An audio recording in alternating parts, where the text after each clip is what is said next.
The world's attention turns to Belém, Brazil, as COP30, the annual United Nations Climate Summit, gets underway. But this year's meeting comes at a very difficult moment for global climate action. Key leaders, including those from the US, China and India, are absent, and many nations are scaling back their green commitments amid economic and political pressures, of course. Scientists warn that the planet is on track to exceed the 1.5 Celsius warming limit set by the Paris Agreement, with current pledges pointing to around 2.5 Celsius of warming. Still, delegates hope that even modest progress could help rebuild trust in global cooperation. So the big question now is, can COP30 deliver the action the world desperately needs? I'm Hala Al-Hamalawi. Welcome to Think Tank.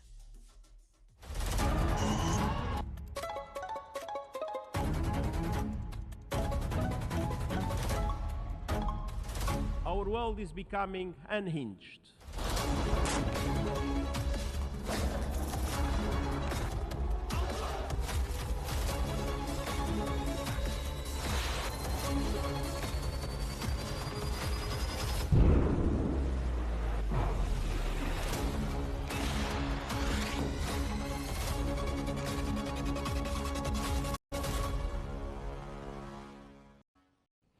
The COP30 summit in Belém, Brazil, kicks off amid high stakes, marking the 10th anniversary of the Paris Agreement. According to Qnews, this year's UN Climate Summit in Brazil focuses on indigenous peoples, forest protection, and recalibrating efforts under the Paris Agreement. Despite some progress since 2015, global warming continues to outpace action, pushing the 1.5 Celsius target further out of reach. Brazil, home to the Amazon and led by President Lula da Silva, is emphasizing indigenous leadership, with over 3,000 indigenous delegates expected, far more than the previous years. The news outlet noted that several nations have pledged to support Lula's new global forest protection initiative. However, the U.S. will not send high-level officials, as President Donald Trump has dismissed climate change and withdrawn from the Paris Accords.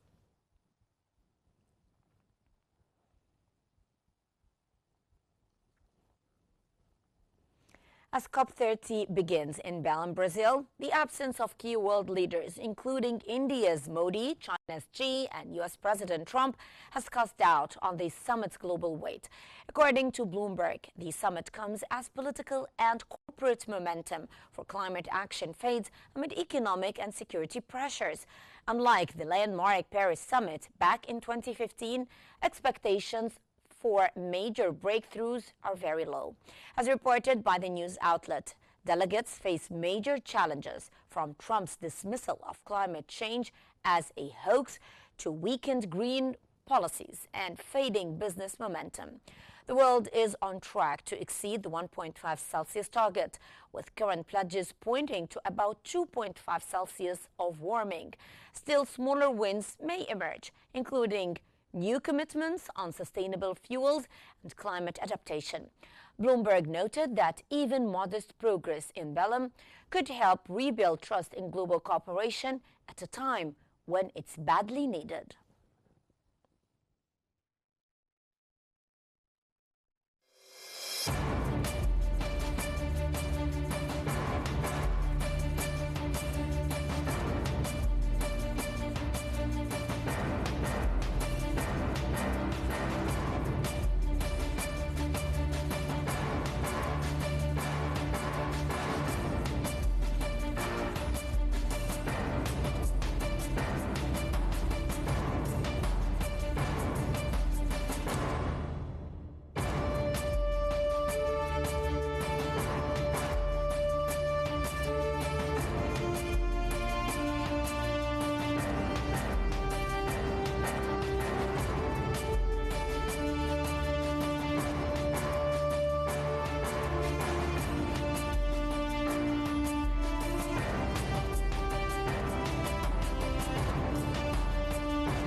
For more analysis, we're joined from the COP venue in Belém by Mr. Carlos Riddle, Public Policy Director for the Forest and Climate Program at Wildlife Conservation Society, and also Mr. Harjit Singh, climate activist and founding director of Satat Sampada Climate Foundation.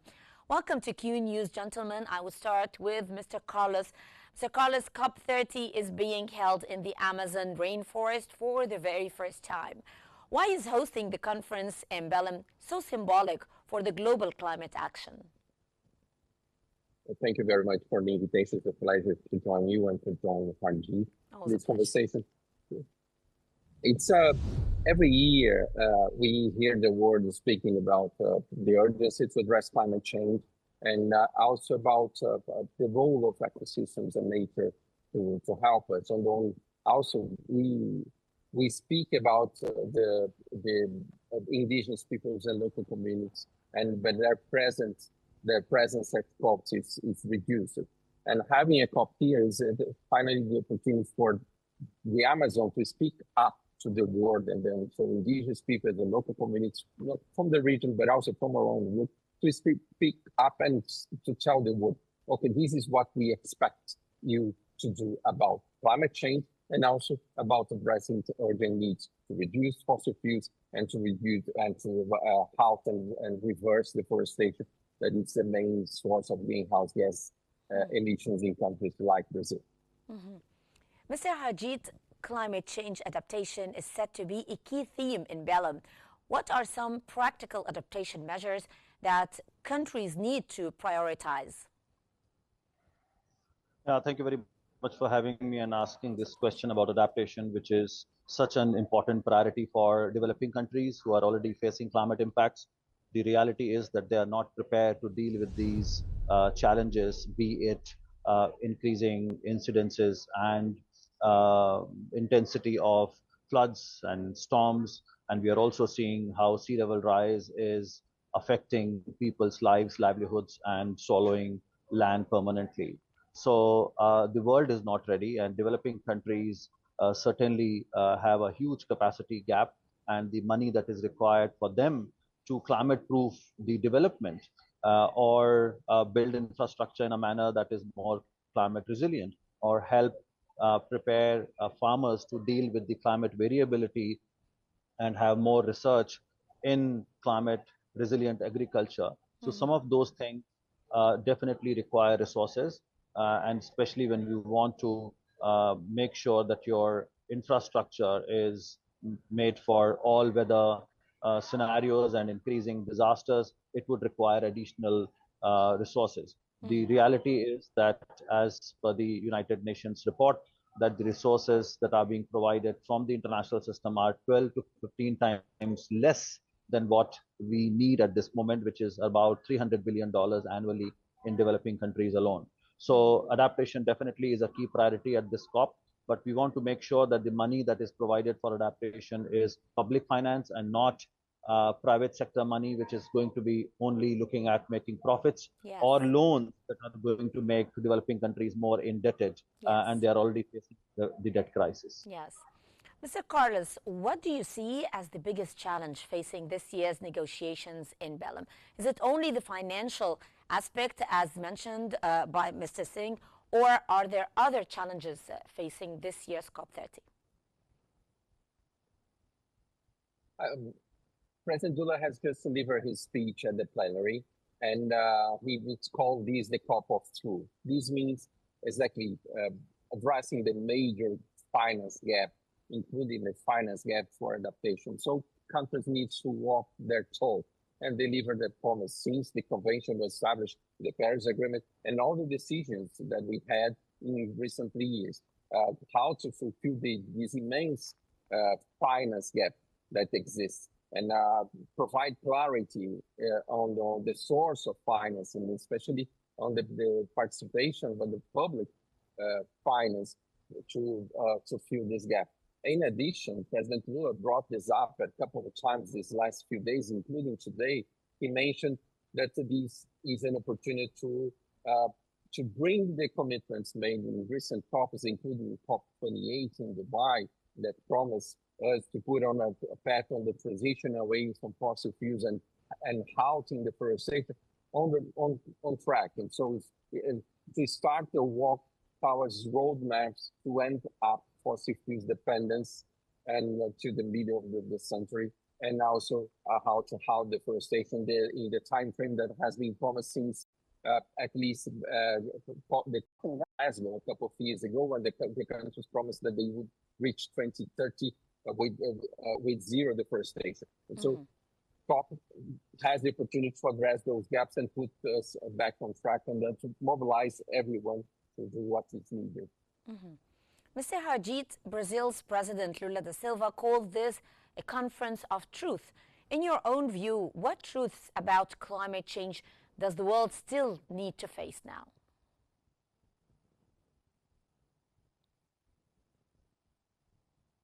When President Lula refers to the truth, he is talking about countries who are denying climate science, who are not taking action as per their fair share. So, of course, there is a direct reference to the United States, which has pulled out from the Paris Agreement.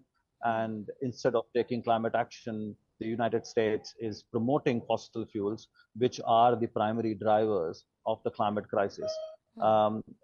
As we know that after the agreement at COP28, as it was just mentioned, that we need to move away from fossil fuels, but some are denying science and their role in taking climate action so that we can avert the crisis and support countries who want to make that transition and also deal with climate impacts. But that truth needs to be told, that how certain countries are backtracking and rather derailing climate action when it is required the most. Mr. Carlos, Brazil is putting indigenous peoples and forest protection at the heart of this year's summit. Why is that such an important shift? Well, indigenous peoples are the best guardians of nature worldwide. And we are in the Amazon. There are more than 400 indigenous people, different groups, speaking more than 300 languages. And their role is not only very important to protect the ecosystem, but this has an immense impact for the climate emergency. It brings together mitigation and adaptation.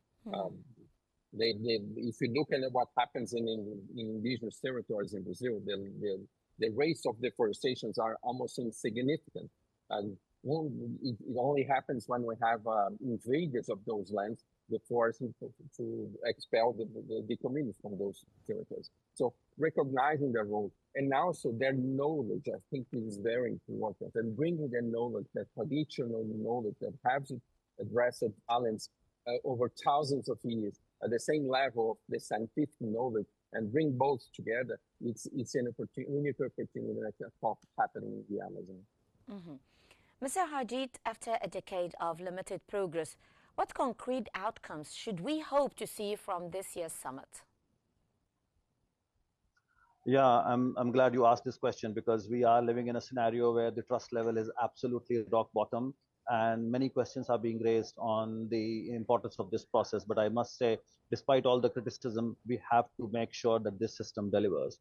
And our absolute top priority is the establishment of what we are calling BELEM action mechanism, or BAM, which is a mechanism to coordinate the global just transition efforts and to make sure that the projects are supported with new additional and non-debt creating finance. It is extremely important, as Carlos was also saying, we need to move away from fossil fuels. We need a just transition, but it would require money, it would require exchange of knowledge, it would require those policies which are going to help countries adopt more renewable energy, and definitely finance. And beyond just transition, of course, we need finance for adaptation, as I just mentioned, which is not sufficient at this moment. We also need money that needs to go to the newly created loss and damage fund, which was a hard-won victory, but really doesn't have sufficient resources to make sure that countries and communities who are facing the climate crisis now get support, and public finance in general, to make sure that even those mitigation actions that are required cannot happen unless there's a base of public finance. And of course, the fossil fuels, we got that decision at COP28 to transition away, but no concrete action. It's not even being discussed in a manner that you can hold those countries to account and turn that decision into a plan. And all that needs to happen based on equity and fair share. Not all the countries can move away from fossil fuels today. Some countries who have a large historical responsibility, but they also have more resources, they need to do that much more now. So we are living at a time when we need to make sure that we move away from fossil fuels, but also protect people from climate impacts. And that's why this system is really important. And that's why we are also calling for a fossil fuel treaty, which should complement the efforts being made here so that countries get support for that just transition. Yes, that's very important. Mr. Carlos, this year marks the 10th anniversary of the Paris Agreement. How effective do you think the world has been in meeting its targets so far? Well, the Paris Agreement gave us a north. We have a clear goals there. Limited global warming to 1.5. This is to prevent us to face much worse scenario than the one that we are facing right now. Just a couple of days ago, city in the south of Brazil has had a strong tornado, the strongest ever, that destroyed 90% of their houses. And so we can say that, yes, we are moving. The Paris Agreement gave us a direction. We are moving in that direction, but much slower than we should in terms of reducing emissions and also on mobilizing the means of implementation that the most vulnerable, the poorest countries in the world that has zero responsibility need to do both, to act on mitigation and adaptation. Mr. Harjit, the world has already warmed nearly half a degree Celsius in the past decade. How alarming is that trend, and what does it mean for the future? Well, I must say, we are already seeing those impacts. As we speak, we know how the Philippines is being battered by an unprecedented storm, which is not only taking lives, but also affecting people's livelihoods and their resources. True. We also saw a devastating disaster in Jamaica, and we are not able to support people who are already facing these impacts. Sea levels are rising, and we are seeing drought conditions in Africa. And we are also seeing how glaciers are melting. You know, I come from South Asia. We have the Himalayas, and we have seen some devastating, unprecedented impacts. So it's already happening. It's not now only about the future. It's about taking action now, moving away from fossil fuels, and supporting communities and countries. So we are living in a 1.6 degree warmer world. Of course, I would not say we are completely lost on that 1.5 degree target, but definitely it is slipping away much faster than we thought. So we need urgent action. We need to recognize the challenges that we are facing. And I must mention, not only developing countries, of course, they have least resources, they are least responsible, but even developed countries are facing unprecedented and devastating wildfires and heat waves and so on. We need to wake up. And developed countries have a larger responsibility to act both by taking action at home, but also providing financial and technological resources to developing countries. Okay. Mr. Carlos, President Lula da Silva has launched a new international initiative to protect endangered forests. What makes this proposal different from past efforts, in your own opinion? Thank you. This is a Tropical Forest Forever facility. It's an investment-based mechanism that aims to attract investments, reinvest, and part of the profits would then be used to pay for the performance of countries of tropical forest countries if they meet the eligibility criteria, keeping low deforestation rates, and also giving at least 20% of the funds to indigenous peoples and local community groups. And this is, I think, the most important innovation. The indigenous peoples and local community groups, the Global Alliance of Territorial Communities, were invited to design this mechanism and to discuss first how this can strengthen their rights and protect their rights, and second, how can this really grant direct access to this at least 20% of the proceeds of the funds that countries will receive through their performance. And I think this is extremely important. For the first time, these groups are invited to sit at the table and not to listen oh, this is what we created for you. No, their voice were listened and heard, and this is the way they want to be designed, and so the design reflects that. I think there's two aspects of this innovative finance that can help more than 70 countries around the world on if they are performing and protecting forests and also protecting the rights of indigenous peoples, also to get further support for this challenge, to face that challenge. Mr. Harjit, many experts say that the 1.5 Celsius goal is slipping out of reach, and you just told me that it's happening so fast and it doesn't cope with the action needed in order to face it. So is there still a realistic path to achieving it? I would say that hope is not lost, but definitely we are at a very critical time and we need to take action urgently.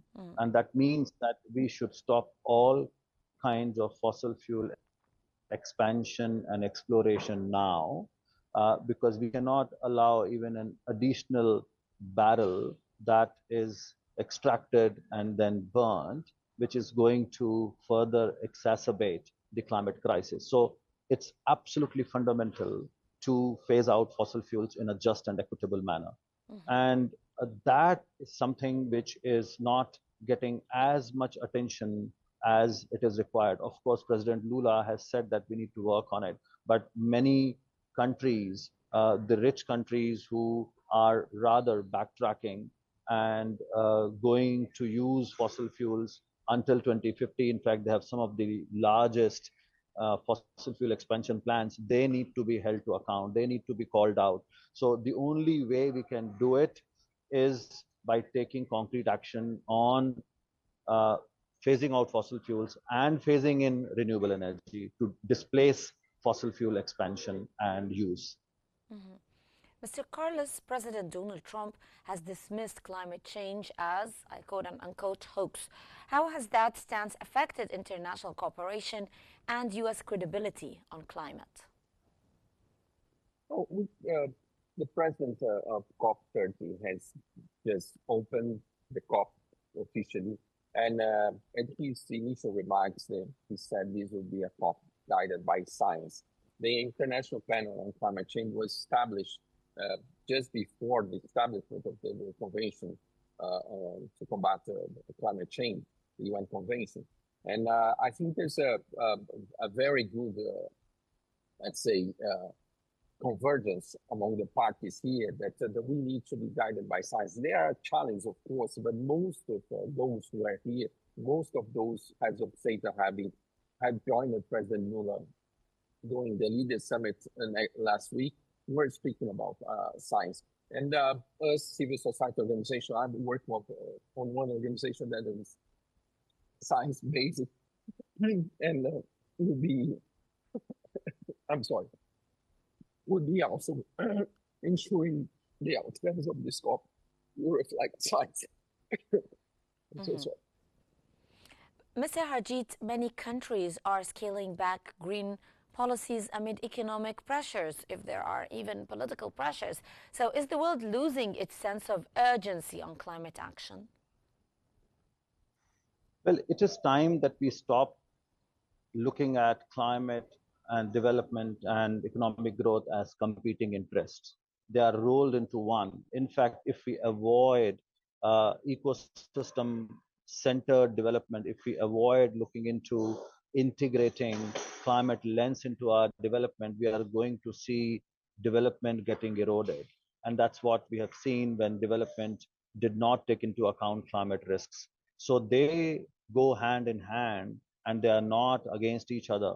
We need to make sure that the current development and economic growth is in harmony with nature. Otherwise, we are going to see more impact on the economy and people. So we need to make sure that climate change and environmental protection are an integral part of the development planning and economic growth. Only then it's going to be sustainable. So it is a complete misconception that we think that climate action is against development or against economic growth. It's actually the other way around. If you ignore climate, you are going to see more impact on the economy and people. Definitely.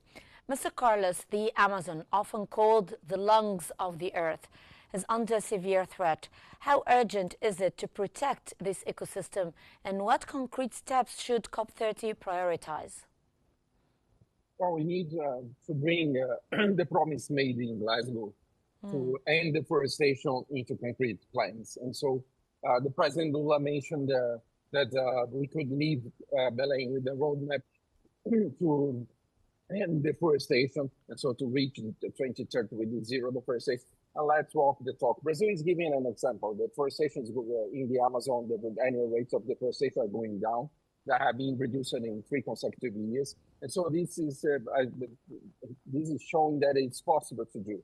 What is needed is, of course, the support from all countries. And when we speak about deforestation, we are not only speaking about the tropical forest country, tropical forest. We need also to speak about the role of the north, the global north, to halt deforestation, the temperate forest.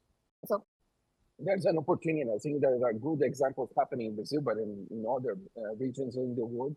There's an urgent need to support countries, for example, in regions like Central Africa to address this effort. But at the same time, as you've mentioned, there's new initiatives like the Tropical Forest Forever facility that can at least help us to move in the right path. Let's push the governments to really deliver everything that is needed on fossil fuels and deforestation at the end of this COP. Mr. Harjit, many people have lost faith in the UN climate process. How can we restore international trust in climate action? It is very important to differentiate between the process not working and who is responsible for it. So we cannot just blame that the UN system is failing. We need to go deep into the reasons for that. This is a place where all countries are equal, irrespective of their size of country or their economy. But the developed countries carry the weight of finding the solutions because most of the emissions come out of developed countries. Absolutely, and they have misused this place. They have not delivered based on their fair share. They are not allowing the system to work because they know if it happens, they are going to face more pressure to act because of their historical actions. And that's why it is important to protect the space and identify those who are not allowing us to make progress as part of this multilateral process. That's what we need to do. So we are here to protect what we have in the form of the Paris Agreement or the UN Convention. But we also know that we need more processes and systems on the outside to strengthen this. That's why we must recognize the historic decision that came from the International Court of Justice advisory opinion, which is remarkable, which actually holds the polluters to account and puts pressure on the states to act. We also need to make sure that we have a fossil fuel treaty, which helps us look into the issue of fossil fuel phase out and just transition in a far more comprehensive manner than what Paris Agreement is doing. We also need to make sure that we have other agreements like protecting, seas and the ITLOS, that decision that came, plastics treaty and so on. So all those complementary processes are only going to strengthen this system, which definitely needs some support because developed countries did not allow it to function. So that's why it's important to talk about exactly the reason why it is not working and not blame the process. Yes. Mr. Carlos, what would success at COP30 look like to you? What specific outcomes must happen in your own opinion? Oh, we have, as Harjit mentioned, we have the Belém Action Mechanism for Just Transition. We have in the agenda the tripling of finance for adaptation. We have the Baku-Belém roadmap on climate finance, and so we need a response. While this is not an agenda item of the negotiation, it's now put on the table. The role of developed countries on mobilizing finance is back on the table. Countries that start to discuss, okay, let's fulfill this responsibility, these commitments. And also, of course, bringing once again the words from President Lula here. He said, and so he mandated his team at COP to help the conversation around the roadmap to end our dependence on fossil fuels and to end deforestation. I think this could be a remarkable progress at this COP. We have the start of the path in Belém. And so Belém delivering not the roadmap, but the process that will, in a couple of years, delivers a clear plan of action how to phase out fossil fuels and how to end with deforestation. Mm-hmm. Mr. Carlos Riddle, Public Policy Director for the Forest and Climate Program at Wildlife Conservation Society, thank you so much. And Mr. Harjit Singh, climate activist and founding director, Satat Sampada Climate Foundation, thank you as well so much. Thank you both gentlemen for your special insights. Ladies and gentlemen, this brings us to the end of today's episode of Think Tank. It always unveils the complexities of our changing world, and today we had a special focus on COP30 currently held in Brazil. I'm Halal Hamalawi. Thank you so much for watching. Stay tuned for more updates here on Q News.